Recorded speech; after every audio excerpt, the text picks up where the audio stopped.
In this short video I'm going to show you the connection between column vectors and line vectors, which are a diagrammatic way of representing vectors. We're going to use as an example to start with the vector 3, 1, which means 3 to the right and 1 up. I'm going to take this point down here, which I'm going to mark as A, and we're going to move that point 3 to the right and 1 up. So 3 to the right and 1 up means we'll end up at this point B. So I'm going to put my little yellow line on there to represent that movement. So it's 3 to the right and 1 up. Now I can take another point, it doesn't matter where it is, we take this one here. I'm going to call that, A as well. And we're going to move that 3 to the right and 1 up. And that takes us to point B. So 3 to the right and 1 up. And I'm going to put my little line on there as well to represent that movement. Now, you'll see that the movement, doesn't matter what the starting point is, the actual movement of the point is the same. So the vector is about the movement of a particular point in a direction rather than necessarily the starting point.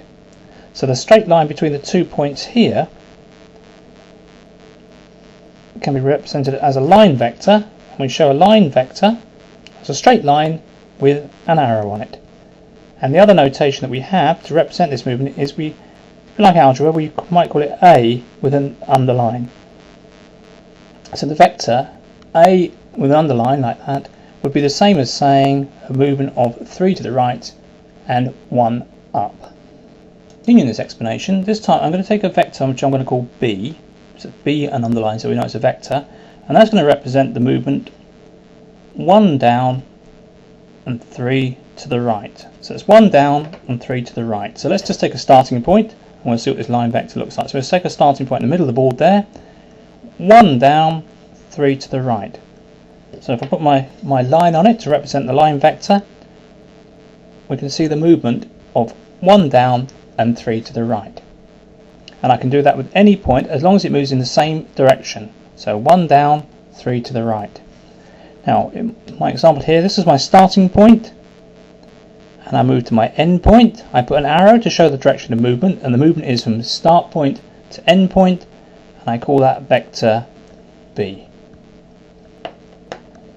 So there's the line vector and its associated column vector.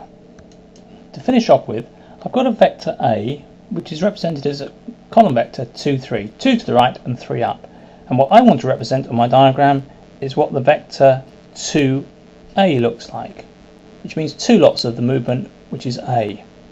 Now, if we take a starting point down here, we can map out where we go. We go 2 to the right and 3 up, so that would be 1 lot of A.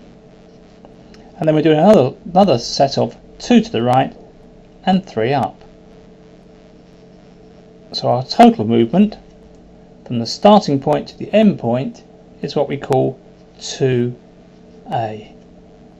2 lots of A, and you can check it out because one lot of the movement is 2, 3, so it'd be reasonable to think that the overall movement would be 4 to the right and 6 up. And we can check that from our squares. We can go along 1, 2, 3, 4 to the right, and now let's check we've gone 6 up.